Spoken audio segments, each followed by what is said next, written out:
오늘 나눌 하나님 말씀은 누가복음 17장 5절 6절 말씀입니다. 합독하시겠습니다. 사도들이 주께 여짜오되 우리에게 믿음을 더하소서 하니 주께서 이르시되 너희에게 겨자씨 하나일 만한 믿음이 있었더라면 이 뽕나무더러 뿌리가 뽑혀 바다에 심기어라 하였을 것이요 그것이 너희에게 순종하였으리라. 아멘. 너희에게 겨자씨 하나일 만한 믿음이 있었더라면 이 뽕나무더러 뿌리가 뽑혀 바다에 심기어라 하였을 것이요 그것이 너희에게 순종하였으리라. 이 말씀을 들으면 믿음보다는 이 기적, 놀라운 기적에 초점을 맞추게 됩니다. 그런데 이 비유의 초점이 기적의 크기가 아니라 사실 우리에게 주신 이 믿음의 본질이 무엇인지를 더 묵상하게 하는 말씀입니다. 제가 처음 신학을 배울 때 성경을 가르치는 교수님이 이 구절을 설명하다가 그렇게 말씀하신 적이 있어요. 만약에 많은 사람들이 예수님이 여기서 말씀하신 겨자씨만한 믿음이 다 있으면 우리 눈앞에서 뽕나무들과 산들이 막 날아다닐 것이다. 그것도 큰일 아니겠느냐, 그렇게 이야기하신 적이 있어요. 만약에 지금 그렇다면 막 날아다닐 수도 있을 터인데 그런 일이 없다는 사실은, 그러면 이 비유로 보건대 우리 중 누구도 겨자씨만한 믿음이 아직 없다는 말씀인가? 뭐 그렇게 생각해 볼 수도 있잖아요. 정말 예수님께서 이 비유를 말씀하시면서 우리의 믿음을 가지고 뽕나무를 뿌리째 뽑아서 바다에 심거나 산을 옮겨서 바다에 빠치라고 하신 말씀일까? 그런 건 아닌 것이 분명해요. 그렇다면 왜 이 말씀을 주신 걸까요? 이 말씀을 주시기 바로 직전에 5절, 6절을 우리가 읽었는데 3절, 4절에 예수님께서 제자들에게 이 말씀을 하셨어요. 너희는 스스로 조심하라. 만일 내 형제가 죄를 범하거든 경고하고 회개하거든 용서하라. 만일 하루에 7번이라도 내게 죄를 짓고 7번 내게 돌아와 내가 회개하노라 하거든 너는 용서하라 하시더라. 그랬더니 사도들이 주께 여짜오되 우리에게 믿음을 더하소서라고 한 겁니다. 17장은 용서와 겸손의 교훈을 우리에게 가르치시는 말씀인데 하루에 7번이라도 너가 용서해 줘라 라고 하신 이 말씀, 사실 제자들은 이 말씀, 이 명령의 무게에 눌려서 우리에게 믿음을 더하소서라고 이야기한 거죠. 이 제자들의 요청이 겸손한 고백인 것처럼 보이지만 사실은 사람이 어떻게 그렇게 할 수 있습니까? 자신들의 경험에 비추어서 사람이 어떻게 그렇게 할 수 있습니까? 그럴 만한 믿음이 있어야 하는 거죠 라고 하는 인간적인 계산이 깔려 있었던 겁니다. 한마디로 지금 우리는 이 명령을 감당할 수준, 그 믿음이 없으니 믿음을 더해 주시면 내가 해보겠다는 말이에요. 언뜻 믿음을 구하는 겸손한 자세라고 볼 수 있지만 여러분, 겸손은 곧 순종이라는 사실을 우리가 기억한다면 이 제자들은 예수님께서 하신 말씀에 겸손히 순종하기보다 해보지도 않고 주님의 명령을 그냥 거절하는 모양새입니다. 3절과 4절 그리고 5절을 이어서 읽으면 이렇게 되는 거죠. 주님이 믿음을 더해 주지 않아 우리가 지금 못하는 것이니까 믿음을 더해 주시라는 겁니다. 그러면 내가 해보겠다고 하는 거예요. 우리에게 주신 믿음으로 우리가 한번 해보면 우리가 가진 믿음이 무엇인지 발견하게 될 텐데 해보지도 않고 못하겠다고 하는 이 모습이 마치 여러분 구약의 광야 시대 하나님께서 이스라엘 백성에게 가나안 땅을 주겠다 말씀하셨는데도 이스라엘 백성은 우리가 못 가겠다 라고 하는 것과 굉장히 비슷한 상황이에요. 하나님은 주시겠다고 하시는데 이스라엘 백성은 못 가겠다 그래요. 우리는 그걸 얻지 못할 거라 그래요. 제가 늘 말씀드리지만 예수님은 우리가 할 수 없는 명령을 시험 삼아 주시는 분이 아닙니다. 순종하면 복을 얻는 명령을 주시는 거예요. 그래서 제가 늘 말씀드리죠. 예수님께서 주시는 명령은 약속이 있는 계명이라고. 순종하면 복을 받습니다. 그런데 순종하지 못하겠다고 하는 거예요. 그런 제자들에게 예수님께서 겨자씨를 통해서 지금 이 믿음에 대해서 설명하고 계신데, 이건 믿음이 많고 적음, 제자들이 건 양으로 봤거든요. 근데 이것이 많고 적음의 문제가 아니라 주님께서 그 은혜를 인하여 우리에게 주신 믿음이 비록 작아 보여도, 아주 작은 겨자씨만해 보여도 그 안에 생명이 있다, 무한한 잠재력이 있다는 것을 깨닫는 것이 중요하다는 걸 지금 가르치고 싶은 겁니다. 여러분, 우리에게 주신 믿음이 무엇인지 깨닫는 복된 아침이 되기를 주님의 이름으로 축복합니다. 겨자씨 믿음이 뭐냐? 비록 지금은 작아 보여도 그 안에 생명이 있기 때문에 결국은 자라고 또 자라서 열매를 맺게 될 것이라는 겁니다. 이게 믿음의 본질이라는 거예요. 겨자씨를 이스라엘 여행하면서 보셨을 거예요. 뭐 참깨만 한 것 같습니다. 당시 팔레스타인에서 가장 작은 씨앗 중에 하나였겠죠. 아주 작은, 그런 작은 씨앗이지만 그게 자라면 3m가 넘는 나무로 성장하고 거기에서 수없이 많은 열매를 맺게 되는 잠재력을 갖고 있는 게 겨자씨인 거예요. 우리에게 주신 믿음이 그렇다는 것을 말씀해 주고 있습니다. 예수님은 작지만 생명력이 있는 씨앗을 우리의 믿음에 비유해서 가르치고 계신 거예요. 눈에 보기에 작고 보잘것없어도 그 속에 생명이 있기 때문에 자라고 또 자라 열매를 맺게 되고 반드시 맺게 될 것이라는 것을 가르쳐주고 계시는 겁니다. 성경에서 믿음이라고 하는 단어, 헬라어로는 피스티스라고 하는 이 단어가 여러분 귀에 익숙하진 않을 겁니다. 헬라어로는. 그런데 이 헬라어에 상응하는 히브리어가 있는데요, 그 단어는 여러분들이 너무 잘 아는 단어예요. 그게 우리가 늘 하나님의 말씀을 들을 때마다 우리의 입술로 고백하는 아멘입니다. 그게 믿음이에요. 그래서 아멘 할 때마다 우리가 믿습니다라고 고백하는 거죠. 여러분, 우리가 입으로 고백하는 그 짧은 아멘이 겨자씨와 같지만 그 믿음의 고백 안에 생명의 신비가 담겨 있다는 사실을 기억하시며 아멘 하시기를 바랍니다. 여러분, 뭘 믿겠다고 하신 거예요? 제가 인간 오원근 목사가 하는 말을 믿으시겠다고 아멘 하신 게 아니잖아요. 부족한 입술을 통해 전해지는 하나님의 말씀의 약속과 생명의 능력을 나는 믿습니다. 그래서 아멘 하신 거잖아요. 그렇게 하나님의 말씀에 아멘 하는 게 믿음이라고요.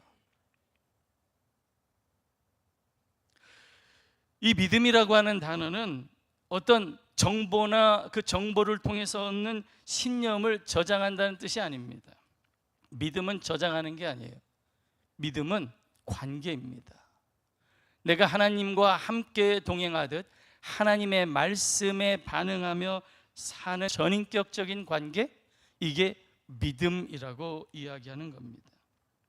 그래서 하나님을 믿는다고 할 때 여러분, 성경에 있는 정보를 내 머리에 저장하는 걸 그걸 믿음이라고 하지 않아요. 만약에 그렇다면 여러분, 컴퓨터나 여러분 외장 하드가 믿음이 많은 거죠. 거기에는 성경을 수백 권도 쌓을 수 있거든요. 그런데 그걸 믿음이라고 하지 않아요.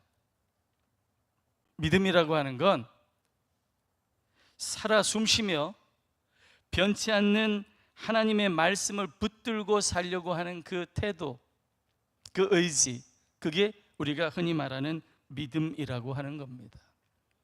여기 오신 여러분들에게 겨자씨만한 믿음이 다 있을 줄 믿습니다. 사랑하는 성도 여러분, 참 생명의 능력이 있는 겨자씨 믿음을 품고 살기를 원하십니까? 원하십니까? 그러면 말씀을 붙들고 살아야 합니다. 살아계신 하나님께서 주시는 말씀을 붙들고 사는 것이 믿음이니까, 믿음으로 산다는 건 우리의 삶 속에서 때를 얻든지 못 얻든지 하나님의 말씀을 듣고 그 말씀을 또 듣고 그 말씀을 붙들고 사는 거, 그게 믿음으로 사는 거예요.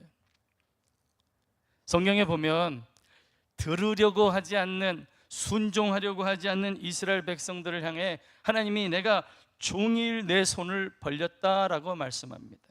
하나님의 말씀이 그렇게 우리를 찾으시는 거예요. 우리의 손을 붙잡으시려고 손 내미시는 하나님, 그 입에 말씀을 붙드는 것이 믿음으로 사는 삶입니다.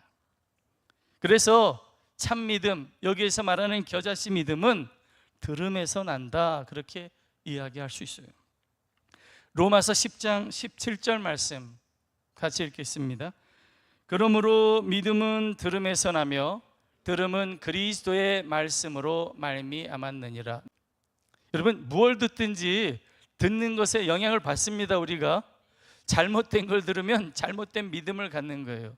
그래서 아무거나 들으라고 여기 얘기하지 않고 들어야 믿음이 생기는데 뭘 들어야 참 믿음이 생긴다 그러는 거예요. 그리스도의 말씀을 듣는 게 믿음이다, 그렇게 말씀하시는 거예요. 여러분, 말씀을 듣고 특별히 그리스도의 말씀을 듣는 것이 믿음으로 사는 삶이고 바른 삶이고 복된 삶인데, 그렇다면 그리스도의 말씀을 듣지 않으면 어떻게 될까요? 믿음이 떨어지겠죠. 그럼 어떤 삶을 살게 됩니까? 사사기 17장 6절 말씀, 사사기 전체를 요약하는 말씀이에요. 그때에는 이스라엘에 왕이 없었으므로 사람마다 자기 소견에 옳은 대로 행하였더라. 하나님의 말씀이 사라지니까, 하나님의 말씀을 따라야 할 백성이, 하나님의 말씀이 마음에서 지워지니까 각 사람이 자기 소견에 옳은 대로 다 행한 겁니다. 이게 망하게 하는 거예요. 묵시가 없으면 망한다고 하는 것이 바로 이것을 두고 하는 말씀입니다. 오늘날 우리 성도들 신앙의 위기가 뭘까요? 무신론이 아닙니다. 여러분, 그럼 믿지 않는 사람들에게 무슨 신앙의 위기라는 말을 쓸 수 있겠어요? 믿지 않는데. 신앙의 위기라는 건 우리 믿는 성도들에게 찾아오는 거죠. 우리 믿는 성도들에게 있어서 신앙의 위기, 위험 신호가 뭐냐? 무신론이 아니에요. 하나님이 있나 없나 생각하는 게 아닙니다. 우리에게 찾아오는 신앙의 위기는 말씀을 듣고 그 말씀을 또 들어 믿음을 가지고 살아야 할 성도가 믿음이 있다고 하면서 중심의 진실함으로 하나님의 말씀을 들으려고 하지도 않고 붙들려고 하지도 않을 때, 여러분, 그때 신앙의 위기가 찾아오는 겁니다. 생명의 말씀을 붙들어야 생명의 능력을 경험합니다. 이건 진리예요, 진리. 그래서 생명의 말씀을 붙들고 살자, 그렇게 말씀드리는 겁니다. 그리스도의 말씀을 듣고 그 말씀을 붙들며 사셔서 정말 우리 속에 있는 이 겨자씨 믿음, 이 믿음 속에 있는 생명의 능력이 빛을 발하는 복된 성도들 되시기를 주님의 이름으로 축원합니다. 그렇게 되면 할 수 있거든요. 무슨 말이냐? 믿는 자에게는 능치 못할 일이 없다라고 하면서 순종할 수 있게 되는 거죠. 그래서 참 겨자씨 믿음은 순종의 믿음이라고 할 수 있어요. 우리 잘 아는 말씀 사무엘상 15장 22절입니다. 사무엘이 이르되 여호와께서 번제와 다른 제사를 그의 목소리를 청종하는 것을 좋아하심같이 좋아하시겠나이까. 순종이 제사보다 낫고 듣는 것이 순양의 기름보다 나으니. 저기 듣는다는 말이 3번이나 나와요. 청종, 순종, 복종 다 듣는다는 것과 관련이 있어요. 하나님은 우리가 듣기를 원하세요. 근데 어떻게 듣기를 원하세요? 잘 듣기를 원하십니다. 여러분, 말씀을 들을 때 그냥 이렇게 듣는 거, 이거 듣는 거라 그러죠. 근데 우리 부모님들이 우리 자녀들에게 이야기하실 때, 우리 자녀들에게 말 좀 잘 들어. 무슨 말이에요? 그냥 이 귀로 듣고 이 귀로 흘려보내라는 말이에요? 그거 아니잖아요. 잘 들어. 잘 듣고 이 말씀이 무엇인가 생각하고 그대로 행해. 그게 잘 들으라는 말이잖아요. 그래서 들으라는 말이 순종, 청종, 복종 다 사용되는 겁니다. 하나님은 우리가 듣는 것을 좋아한대요. 여러분, 솔로몬이 왜 지혜의 왕입니까? 그가 무엇을 구했어요? 듣는 마음을 구했습니다.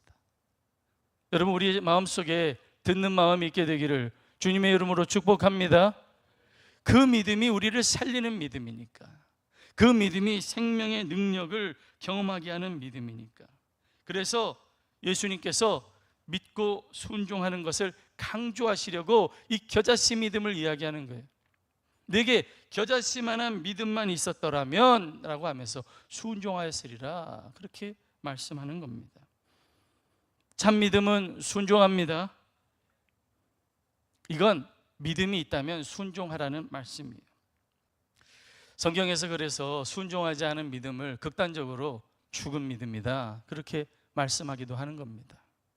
정말 우리 속에 있는 믿음이 죽어서 그렇게 말씀하셨을 리가 만무하잖아요. 성도들에게 하시는 말씀인데, 저는 이 말씀이 우리 안에 있는 믿음을 과소평가하지 말라는 말씀으로 들려요. 하나님께서 내게 은혜로 주신 믿음을 과소평가하지 마라, 멸시하지 말아라, 무시하지 말아라. 여러분, 믿음이 작아 보이십니까? 겨자씨만한 믿음도 안 되게 보이십니까?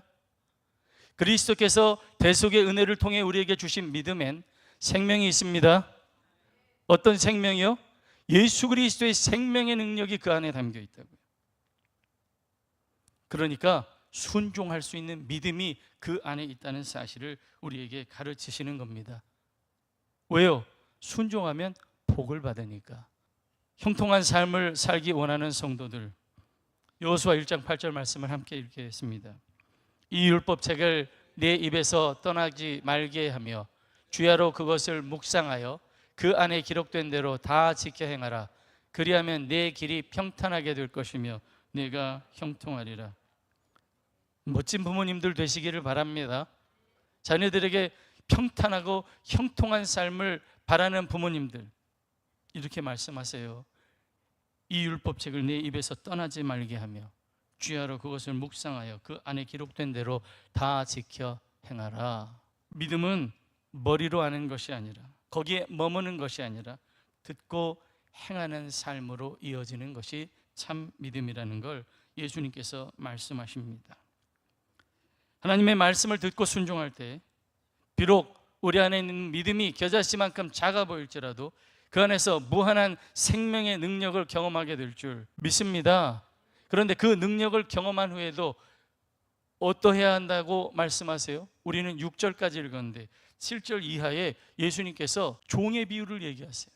이 겨자씨 믿음 이야기한 다음에, 혹 네가 7번 찾아와서 용서를 구하는 사람에게 용서를 행했을지라도, 못한다 그랬지만 겨자씨 믿음으로 그걸 행한 후에도 너는 무익한 종이라, 내가 해야 할 일을 한 것뿐입니다 라고 고백하는 것이 마땅하다라고 말씀하시는 거예요. 여기서 무익한 종은 쓸모없는 종이란 뜻이 아니에요. 자랑할 것이 없다는 뜻입니다. 내가 행한 것조차 자랑할 것이 없습니다. 여러분, 겨자씨 믿음을 하나님께서 우리에게 주셔서 하나님의 말씀에 순종하여 큰 능력을 경험한 후에도 우리는 결코 교만하지 않고 아버지의 은혜입니다, 하나님께서 하셨습니다 라고 고백하는 것이 겨자씨 믿음의 완성인 줄 믿습니다. 아브라함이 그렇게 살았고요, 모세가 그렇게 살았고요, 우리가 잘 아는 사도 바울도 그런 믿음으로 살았던 사람입니다. 모든 것이 주님의 은혜입니다. 믿음은 들음에서 나고 순종으로 열매를 맺으며 그 후에도 겸손한 것이 겨자씨 믿음이다. 오늘 주신 이 말씀을 듣고 순종하려는 겨자씨 믿음을 품은 성도들에게 예수님께서 하시는 말씀을 들으십시오. 겨자씨 하나만한 믿음이 있었더라면 이 뽕나무더러 뿌리가 뽑혀 바다에 심기어라 하였을 것이요 그것이 너희에게 순종하였으리라. 지금 제자들이 하지 못하는 게 뭐예요? 믿음으로 순종하는 거예요. 왜? 불순종의 뿌리가 그 마음속에 자리하고 있으니까. 말씀을 읽고 또 읽어보아도 이 뽕나무는 저 어디 산중턱에 있는 게 아니라 우리 마음속에 있는 뽕나무 같아요. 마음을 움직이는 것이 얼마나 힘든지 아시죠? 태산을 옮기는 것보다 마음을 움직이는 게 정말 힘들어요. 사람의 마음을 움직인다는 것. 하나님께서 우리에게 주신 겨자씨 믿음으로 우리 속에 있는 불순종의 쓴뿌리를 뽑아내기를 다짐하고 결단하는 복된 아침 되시기를 주님의 이름으로 축원합니다. 쓴뿌리가 떠나가기를 우리가 가지고 있는 겨자씨 믿음으로 명령하면 그게 순종할 것이다 말씀하시는 것으로 듣고, 우리의 걸음을 막는 우리 속에 있는 장애물들을 우리에게 주신 믿음으로 다 뽑아내시는 복된 성도들 되시기를 바랍니다. 늘 그렇지만 이 말씀은 우리를 낭망하게 하시려고 주시는 말씀이 아니에요. 단지 우리를 낭망하게 하시려고 야 니들은 겨자씨만한 믿음도 없어, 이걸 그렇게 주신 말씀이 아니라 우리를 권면하고 격려하고 응원하시기 위해서 주신 말씀 아니겠어요? 지금 우리 안에 있는 믿음이 비록 작아 보여도 그 안에 생명이 있다는 사실을 다시 한번 기억해내기를 원합니다. 그런 의미에서 나에게는 겨자씨만한 믿음이 있습니다. 그렇게 한번 고백해 봅시다. 믿음으로 나에게는 겨자씨만한 믿음이 있습니다. 여러분, 겨자씨만한 믿음을 가지시고 큰 욕심을 부리기보다 겸손히 주님의 말씀을 붙들고 사시는 그런 복된 성도들이 되시면 때가 이르면 그 믿음이 자라서 열매를 맺되 풍성한 열매를 맺게 해 주실 줄 믿습니다. 100배, 60배, 30배 열매를 맺게 해 주실 줄 믿습니다. 기도하겠습니다.